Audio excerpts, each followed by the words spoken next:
COVID-19. I'm sure you've heard of it. Don't need to really explain that much about what it is. Everyone already knows. And people, we've all been subject to the consequences of the handling of COVID-19 in America.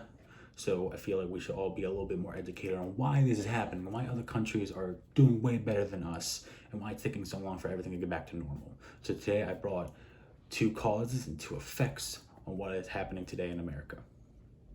So to start off, we're just going to go straight for the president, Mr. Donald Trump. Donald Trump, you may have seen his coverage of the COVID-19 pandemic on the news, and if you just are tired of hearing about it, this isn't going to be for you, but I hope you stay in order to get more educated on the subject. To start, I'm getting this information from doggett.house.gov, which lists in chronological order the doings of Trump during the pandemic, and with some key points would be May 2018, the pandemic response team was just disbanded for no entire reason. He just felt like doing it for some, I don't even know. And from February 10th, 2020 to November 9th, 2020, just an abundance of lies about the pandemic and the virus itself. Now, some of my favorites from that list were, looks like by April, in theory, when it gets a little warmer, it miraculously goes away. This is a flu. This is like a flu. No, I am not concerned at all. And my favorite, I don't take responsibility at all. That's our president right there. He was until recently, but still, the point still matters. The Trump administration has been horrible in their coverage and their response to the COVID-19 pandemic in America, so much that millions of people have lost their jobs, houses, and lives. While most other countries are recovering from their second wave, mostly because they actually took it seriously. But it's not just the Trump administration, it's not just themselves, it's the people who they influence. Now, you might think that everyone will be a-okay with a lockdown and wearing masks in order to protect themselves from a virus. Welcome to America, where we just got the craziest conspiracy theories from anything, really. And if you look into it, from the beginning of this lockdown in America, you can see there's a group of individuals who didn't like wearing masks for the lockdown because it enforced on their freedoms, or they just didn't like it because they're lazy.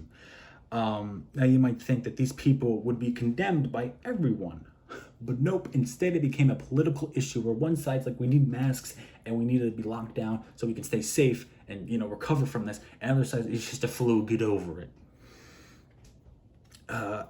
Surprisingly, the president himself is on the get over it side, as I stated before. He thinks it's a flu.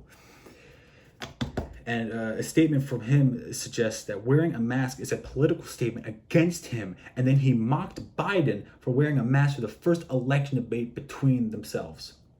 The political divide in this country is a serious problem when it comes to the COVID-19 pandemic, especially when you look at more recent times with Biden set to become the next president-elect. People are protesting in the streets, not wearing masks, telling them to stop the count, stop the vote. It's kind of like Trump's statement, but flipped. It's just crazy. Now, all of this combined into the absolute spread of COVID-19 in America, like from point A to point B, like that, So it's so much, in fact, that in November 2020, CNN.com reported that the United States has the most confirmed cases by at least 2 million, and we also have the most recorded deaths from COVID by at least 120,000. To keep that in mind, third world countries are doing better than us in handling a pandemic. We are the strongest country on earth, and we're losing. We have failed in this pandemic. We're laughing stocks in our modern age. Who can honestly take us seriously after this? Now, as I said, most countries before are actually recovering from their second wave, are getting back to normal, how life was before COVID. Sadly, for America, we're riding the wave, all right? We're not a third wave, the first in the world to have a third wave.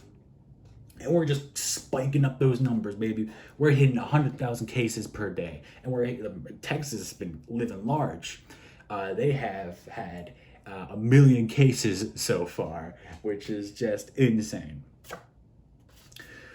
So clearly, America is in a pickle when it comes to COVID and trying to get rid of it, stopping the spread. Now, a second lockdown most likely will happen, but from what I've seen over the past couple months, it will not be taken seriously. There will be more protests most likely.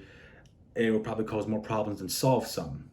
Though a second lockdown might be happening, CNBC.com reported that President-elect Biden's COVID advisor stated that a 4 to 6 week second lockdown could control the pandemic. But as I stated before, it would most likely not work, as seen from, again, the recent protests against the election. Combine that with a second lockdown, that's going to cause chaos, especially as you can see in the Million MAGA March. There's already violence in those protests, so just imagine those two things combined.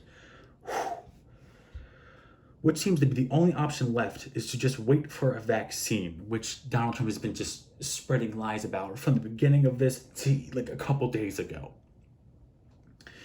But some recent news shows that some vaccines are close to done, like Moderna, which is 94.5% effective. That's about the only thing we can hope for in America. Second lockdowns aren't going to really work.